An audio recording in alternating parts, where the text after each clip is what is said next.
Namaskar, hello friends, a very warm welcome. Or in today's this interaction, we are going to take up the concept of a theory of power. Now, the idea behind theory of power is that it forms a very integral and important part, not only of political science and international relations, but if we see this concept as being very much related to the contemporary development and understandings. So, what's the goal? क्या क्या है theory of power, कैसे उस पे evolution है, what is the evolution and also contributions, and Indian perspective से अगर हम बात करें, क्या रियली में जितने भी डेवलपमेंट्स हुए हैं, क्या वो रियली इंडियन सोसाइटी और Indian political evolution, even from if we see from the if I see from the perspective of से फ्रॉम एंशिएंट इंडिया और even coming to the British period and even modern times, कहाँ पर कौन सी चीज कोई fit होती है? अगर हम ऐसा सोचते हैं, so what do you think? What comes to your mind? First of all, if I ask and say that theory of power actually में in a very standard way, ये क्या है? What it is? Can you please share with us? So there are several opinion regarding power. What is power? Power आखिरकार है क्या? What Hmm. power means? So it is ability to enforce opinion on others, Hmm. or it is a capacity to make others do something which you want to do. तो वो एक पहला one dimensional power. तो overall the power has evolve slowly. पहला कि one dimension, second dimension, third dimension, fourth dimension, इतने level में धीरे धीरे पावर इवोल्यूशन हुआ है. तो राइट फ्रॉम हिस्टोरिकल, यहाँ प्लेटो का कॉन्सेप्ट आता है, अरिस्टोटल आता है, मैकियावेली आता है, कौटिल्य, इवन कौटिल्य. तो Plato justified power on the basis of ethical use of the power in the state by the philosopher king. Aristotle use realist type of power, mix constitution के अंदर power use करेंगे और आप enforce करेंगे justice society के अंदर में.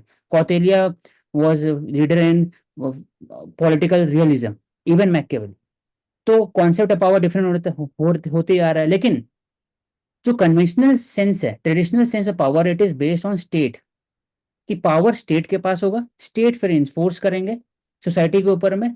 तो डिपेंड करेगा लेजिटिमेसी है स्टेट के पास कि नहीं. लेकिन ओवरऑल ये हो गया एक कन्वेंशनल अप्रोच. दूसरा अप्रोच है जिसमें पावर दो टाइप की है. एक प्लूरलिज्म के ऊपर है सर, एक और एक हैना एरेंट के ऊपर है. प्लूरलिज्म में क्या कॉन्सेप्ट है कि power is not concentrated on a state और सिंगल एंटिटी और इंडिविजुअल के पास में, इट इज डिफ्यूज्ड. वो प्लूरल है. फॉर एग्जाम्पल, इंडिया में एग्जाम्पल जैसे लेते हैं तो फिक्की, बिजनेस इंटरेस्ट हो गए, एसोचैम हो गए, प्रेसिया ग्रुप हो गए, सिविल सोसाइटी हो गया, एलओपी, लीडर अपोजिशन हो गए, गवर्नमेंट हो गए, different kinds of power that have diffused. तो वो प्लूरल कॉन्सेप्ट आ गया, जो जो रॉबर्ट डायल का कॉन्सेप्ट आता है. उसके बाद आता है सर रिगार्डिंग हैना अरेंट का. वो बात करते हैं पावर, दोनों बात करते हैं एक ही टाइप ऑफ पावर, वो है एक्सट्रैक्टिव पावर. कि आप कुछ काम करवा रहे हो या फिर डोमिनेट करो, तो एक नेगेटिव कॉनोटेशन है. तो वो बात करती है, एना एरेंट बात करती है, सी लेस डाउन, कि power can be use as a constructive force. आप किसी चीज को बना सकते हो ओवर. तो उनका पावर का है. फिर अब एक और है कि सिंगल डायमेंशन पावर है, कि आप यूज कर रहे हो. पहला डायमेंशन कि आप एक्सट्रैक्ट कर रहे हो, आप किसी के ऊपर पावर विल्ड कर रहे हो. सेकंड डायमेंशन होगा कि आप कैसे कर रहे हो. It can be use by dominate classes such as, जैसे स्टीवन ल्यूक का कॉन्सेप्ट है सर इसमें. Overall three dimension of power, कि पहला है कि आप पावर ओवर, सेकंड में है कि आपका power should be enforced with the use of manipulation, third third thought control. तो थर्ड डायमेंशन ऑफ यानी कि पावर मार्कस का. you want to say, if I say in one line, Yes, so Plato, what understanding Plato is giving of power in one or two lines? the power should be justified, it should ensure justice in society, ethical conduct promote करने के लिए, on the basis of competency. वो कैसे होगा? जब आप education का जो थ्योरी है उसको इन्फोर्स करेंगे सोसाइटी के अंदर में, और ऐसे आप क्लास ऑफ क्रिएट करेंगे सोसाइटी के अंदर में. For example philosopher king, knowledge को यूज करके आप पावर इन्फोर्स कर सकते हैं. तो वो है, इट शुड बी एथिकल. लेकिन तो ऐसा एरिस्टोटल हुआ, ऐसा हुआ, ऐसा नहीं, प्लेटो ने जैसा चाहा ऐसा नहीं ऐसा नहीं हो हुआ, पाया, क्योंकि sir it was very idealistic. Idealistic. क्योंकि वो जो इन्फोर्स कर रहे थे पावर थ्रू फिलोसफर किंग, अब वो कौन डिसाइड करेगा? कि एजुकेशन कैसा होना चाहिए, दूसरे की जो लोग हैं उनके अंदर में अपना स्पिरिट है, स्पिरिट कि वो कुछ भी काम कर सकते हैं, लेकिन प्लेटो का इन्फोर्स कर रहे हैं कि आपको यही काम करना है। एग्जाम होगा, एग्जाम के बाद आपको एक तरह से सोल्जर का पार्टिसिपेट करेंगे, सोल्जर बन सकते हैं, या फिर आप किंग बन सकते हैं, उससे अलग एग्जाम होगा। तो he was Aristotle differentiating the Aristotle ने, सोसाइटी। हाँ हाँ, वेरी ट्रू, एरिस्टोटल ने इसमें क्या चेंज किया? एरिस्टोटल बात की है कि जो ऑलरेडी स्टैब्लिश सोसाइटी है उसके हिसाब से पावर को हम लोग यूज कर सकते हैं with creation of different kind of state. For example democratic भी हो सकता है, वो मिक्स भी हो सकता है। मिक्स मतलब एरिस्टोक्रेसी और डेमोक्रेसी दोनों मिक्स, पावर फ्रॉम बिनीथ और पावर फ्रॉम अबव, ओलिगार्की को, दोनों को यूज करते हैं, ताकि प्लेटो का जो आइडियल सोसाइटी, आइडियल वाला जो थिंकिंग है वो आ जाएगा, और प्लस जो रियलिटी है उसको भी यूज कर सकते हैं, इसलिए मिक्स कॉन्स्टिट्यूशन का बात करते हैं वो एरिस्टोटल। और उसके बाद कौटिल्य ने उसमें क्या ऐड किया?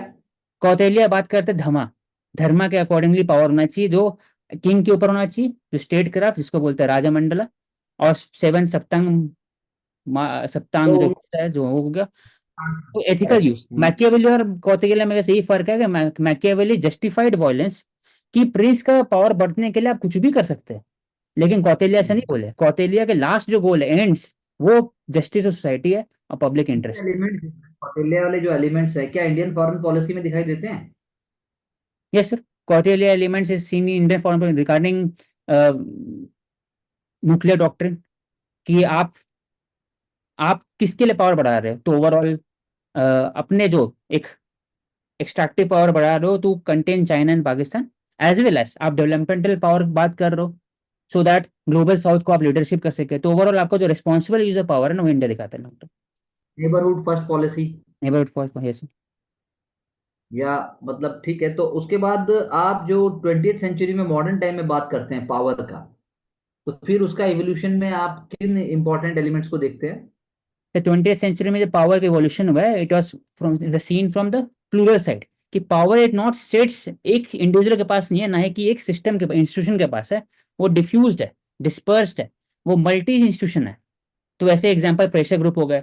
फॉर एग्जांपल रॉबर्ट डाल का कॉन्सेप्ट है प्लूरल सोसाइटी, उसके अंदर फिर एलिट थ्योरी, प्लूरल का ही पार्ट है elite theory of power. Pareto concept है सर्कुलेशन ऑफ एलिट, कि जो एलिट पावर में आ रहे हैं, एक और होता है लीडर ऑफ अपोजिशन, एक गवर्नमेंट, दोनों चेंज होते हैं हर सरकार में।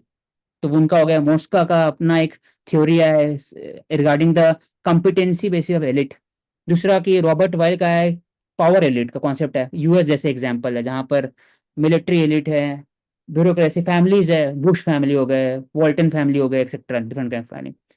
फिर जो कॉन्सेप्ट आया बाद में सर की regarding feminist critic 20th century में, जिसमें बोला गया कि पावर जब भी यूज करते हैं वो हमेशा वॉयलेंस पे बेसिस यूज करें। It is a notion of patriarchal structure.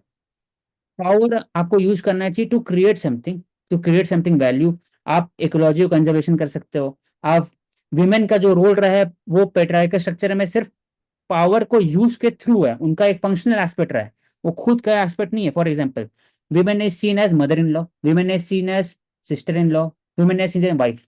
तो मेल के सेंट्रिक में उनका पावर, अगर विमेन किंग क्वीन है तो उनका पावर बढ़ जाता है, तो किंग के एस्पेक्ट में।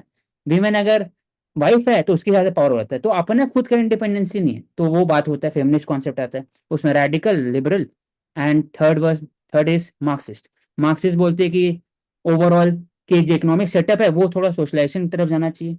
रेडिकल बोलते हैं कि जेंडर लेंस की तरफ देखना चाहिए। एंड जो लिबरल वो फेमिनिस्ट बोलते हैं कि ओवरऑल जो male and women should be equal in every equal aspect, equality of opportunity, equality of both, rule of law. जो लास्ट कॉन्सेप्ट है सो हैना अरेंड का है, वो है कि दोनों डिफरेंट एक ही सोचते हैं, वो है पावर एज ए डोमिनेशन।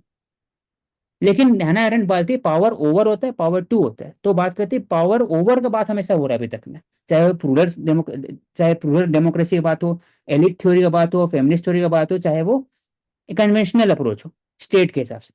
अभी जो बात करी तो बोले थे कि पावर टू, आप पावर को डेवलपमेंट के लिए भी कर सकते हो, सोसाइटी को इंटीग्रेट करने के लिए। उसमें फिर एक और एक कौन सा होता है, मार्क्स मैक्स वेबर का, जिसमें बात होता है कि आप सीबी मैकफर्शन का वो बात करें डेवलपमेंटल पावर। डेवलपमेंटल पावर खुद का भी, अपना कैपेसिटी इंक्रीज करने के लिए, एक्सट्रैक्टिव पावर और डेवलपमेंटल पावर खुद का भी और बाकी दूसरों के लिए। तो दो कॉन्सेप्ट है, दो डिवीजन है उसमें ओवर 20th सेंचुरी। तो मतलब so we got a broad idea, and you have already spoken about what kind of different concepts are there. So if I say that India in the 21st century and in the coming decades, so जो India में transition है वो कैसे हो रहा है, in which So, direction it is moving? yes, sir. Say India already had, अगर आप थ्योरी के हिसाब से देखा जाए तो अथॉरिटी जो है वो ट्रेडिशनल अथॉरिटी इंडिया के पास पहले से था, और कैरिस्मेटिक लीडरशिप भी था। Shivaji for example, authority power उस वैसी था, लेकिन इंस्टीट्यूशन मेकिंग में और फॉर्मुलेशन हुआ नेशनल मूवमेंट के समय में, जिसमें इंस्टीट्यूशन मेकिंग पावर आ गया, फिर रूरल भी चलते गया। For example several kind of pressure group हो गए, वुमेन सेंट्रिक ग्रुप हो गए, सिविल सोसाइटी, अभी एनजीओ हो गए, बड़े बड़े एनजीओ हो गए, डेवलपमेंटल बैंकिंग सिस्टम हो गए अलग अलग, फिर कोऑपरेटिव सिस्टम हो गए, तो प्लूरलिस्टिक फॉर्म ऑफ पावर आ गया। लेकिन अभी जो एक और बात है, जो बात करते हैं आफ्टर पोस्ट बिहेवियर, वो 4 dimension power, that is knowledge is power, जिसमें हम लोग डीकोलोनाइजेशन का बात करते हैं, मल्टी कल्चर प्लुरलिटी का बात करते हैं। उसके बाद फिर हम लोग बात करते हैं ओवरऑल की हर एक जन को अफर्मेटिव एक्शन होना चाहिए, पावर फ्रॉम बिलो, तो इनहेरेंट पावर फ्रॉम बिलो का बात करती है। पावर हमेशा पहले स्टेट का था, फिर डिफ्यूज हो गया इवोल्यूशन में, फिर पावर फ्रॉम बिलो, नीचे से overall. What is constitution? Constitution is also a power to the people. Do people see constitution as a power कि ये हमें पावर देता है या ये पावर है? The constitution is authority because it is legitimate use of power through constitution, because So every executive parliament and every each of them derives power from constitution, so it gives authority. what is difference between authority and power? Authority and power, sir, if there is a legitimate use of power, legitimate means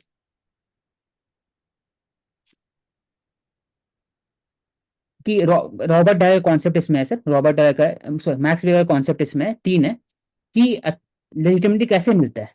या तो आप command करते हो, battlefield में जीतते हो तो आपको ऑटोमेटिकली पेट्राइज स्ट्रक्चर में आप कमांड ओबे करते हो, तो वो एक charismatic leadership. Second, use of rules and regulation, paper rules and regulation उसके कारण होता है। तीसरा, traditional setup, for example religious institution in India, temples, khap panchayat, all they are also part of legitimacy. Yes. और वो अथॉरिटी, वो पावर को legitimacy अगर देता है तो अथॉरिटी बन जाता है, अथॉरिटी, ये तीन। Any question you want to pick up? You do have any question in front of you?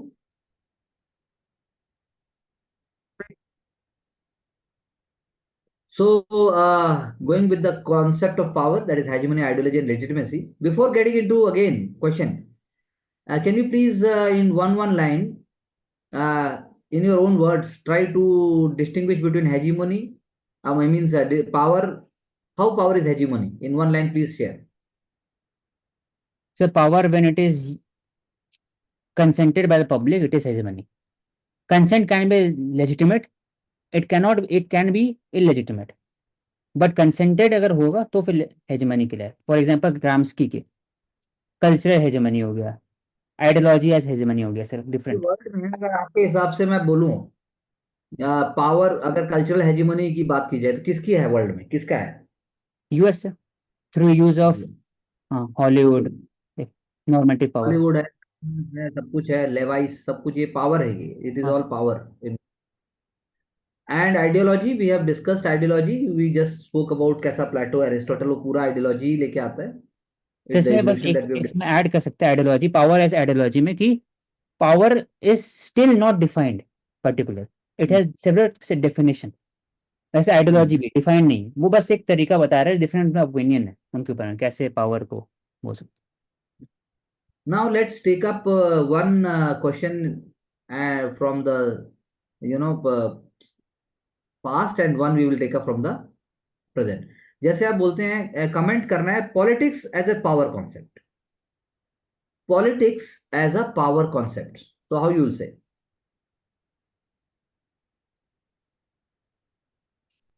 So first, I will define politics is a way of life. It makes people understand regarding the institution making processes, और फिर जो भी resources को allocation politics through होता है। However, power, इसको use करेंगे to define politics कि कैसे एज अ पावर कॉन्सेप्ट। हाँ, पावर डिटरमाइंस कि पॉलिटिक्स में कौन कॉम्पिटेंट है, कौन नहीं है सर, इंस्टीट्यूशन मेकिंग में। कौन इस्टेब्लिश करे? फॉर एग्जांपल रॉबर्ट डाल का दे सकते हैं इसमें प्लूरिस्टिक कॉन्सेप्ट, इसमें एलिटिज्म का दे सकते हैं, पेरेटो और सर्कुलेशन एलिट इन पॉलिटिक्स, कि कैसे पॉलिटिक्स में ही पावर डिफ्यूज रहता है, सर्कुलेशन होता है एलिट का, वो आ सकते हैं सर। और एग्जांपल बोल सकते हैं कि और हम अगर इसमें ये हाँ करें कि कैसे politics politics has always been there since the beginning of human civilisation, politics एक तरीके से तब से है। So you know how what Plato is what Plato is saying और it is he is trying to convey, जब वो बात करते हैं पॉलिटिक्स की, तो how he is linking it with power, और even how Chanakya, that like we were talking about Kautilya, yes, how Kautilya is seeing politics as a power concept. So because we have to comment on it, because there are different ways to deal with the same question. एक होता है structural approach, हो सकता है जिस structural approach में आपने 1 minute के अंदर अंदर पूरा माइंड में एक फ्लैशबैक आ गया, और आपने पॉलिटिक्स को politics in ancient time, politics in medieval times, या politics in modern times, politics in post modern times, उसका आपके माइंड में पूरा आ गया, और वो कैसे पावर कॉन्सेप्ट है। अब आज स्कैंडिनेवियन कंट्रीज का जो पॉलिटिक्स का है जो पावर कॉन्सेप्ट, वो डिफरेंट है। स्कैंडिनेवियन कंट्रीज का जो पॉलिटिक्स है वो डिफरेंट है, उसका पावर कॉन्सेप्ट इसलिए डिफरेंट है। Even Saharan and sub Saharan countries का जो पॉलिटिक्स है, और even when we talk about this Sahel region जहां पर इतना क्राइसिस है, वहां का पॉलिटिक्स भी वहां का पावर कॉन्सेप्ट है, मतलब basically it is there, and then same thing goes with the Latin American countries also. So because every thinker, what we have discussed from Hannah and others, and then Gramsci and so on, everyone will be fitting somewhere something, everyone is fitting. So our goal must be to bring the what means, first of all, a chronological kind of format, or even a kind of a like who said what but in your own words, yes. and you link it, and then you just bring you can end the comment by bringing it to the contemporary point, saying something like that, and that's all, it is over. So that's what we can say. Yes, sir. So thank you, friends, for sharing, and for understanding and giving time on these important concepts. We'll continue evolving and also creating new paradigms and pedagogy with lot of commitment and smart work. Thank you very much. Thank you, sir.